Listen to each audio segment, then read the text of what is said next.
Семья Дашниевых проживает в Вежере-Юрте с 1957 года. Совсем недавно они переехали в новый дом, и комнаты еще недостроены. 4 детей, самая маленькая сейчас играет и резвится по дому. Бабушка сетует, пока некуда отдать внучку, чтобы она могла получить полноценное дошкольное образование. Но скоро в селе достроят детсад, и эта проблема уйдет навсегда. Условия у нас сейчас улучшаются, чем было раньше. Конечно, у нас и насчет школы, садик, дом культуры. Вот насчет садика действительно проблема была, детей не с кем было оставить.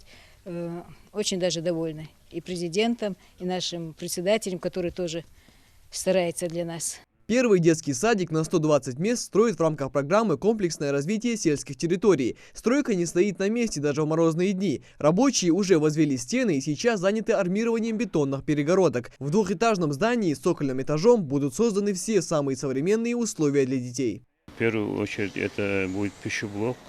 Здесь будет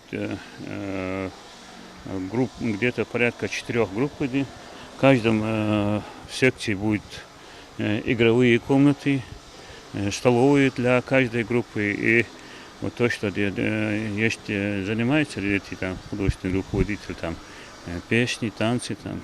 Первое, что бросается в глаза при въезде в село, это современный дом культуры и фельдшерско-акушерский пункт. Новый культурный объект на 200 мест построен в рамках федерального нацпроекта «Культура». Здесь есть актовый зал, библиотека, кружки для занятий по хореографии и многое другое. Что касается ФАП на 20 посещений в смену, то его строительство близится к завершению. Идет подключение к газовым сетям, электроснабжение, водоснабжение, все есть на сегодняшний день. Там все медицинское оборудование завезено, собрано, все только стоит разместить и все.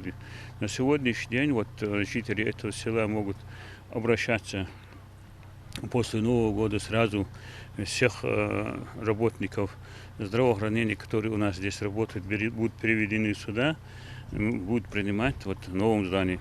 В августе в Вежере-Юрте торжественно запустили движение по новой дороге, построенной в рамках нацпроекта. Протяженность ее почти 12 километров, из них порядка 3000 метров покрытия идет по лесному массиву. Барьерное ограждение, остановки, разметки – все как положено. Трасса, о которой жители и не мечтали.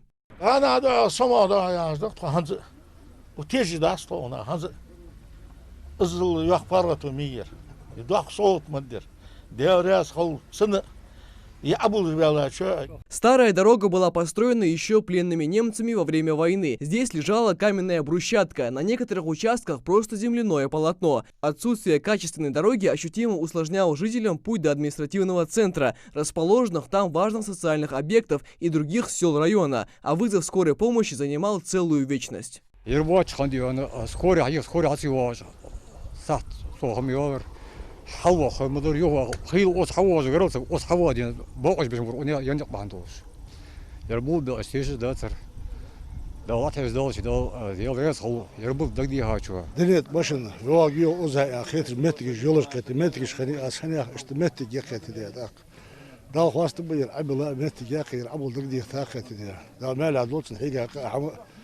Дом культуры юз, хайзлат фок юз, хайзлат садик юз, хайзлат фельдшерско-акушерский ФАП юз, так. Они считали себя отрезанными от цивилизации, поэтому и организовали коллективное обращение к главе региона еще в конце прошлого года. Обещание, данное руководителем субъекта, было выполнено в самые короткие сроки. Дорогу построили за 3 месяца. Эта дорога, она дала новую страницу жизни село Вежери.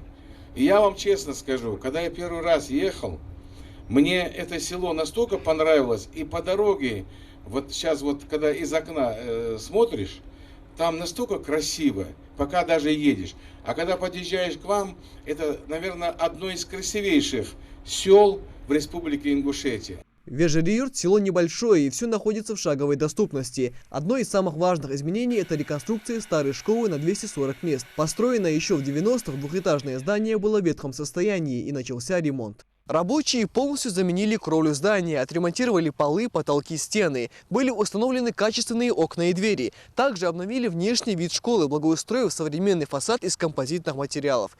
Вежере-Юрт преображается с каждым днем все больше. И в рамках программы «Устойчивое развитие сельских поселений» это только начало. Михаил Тангиев, Магомед Белакиев, Новости 24.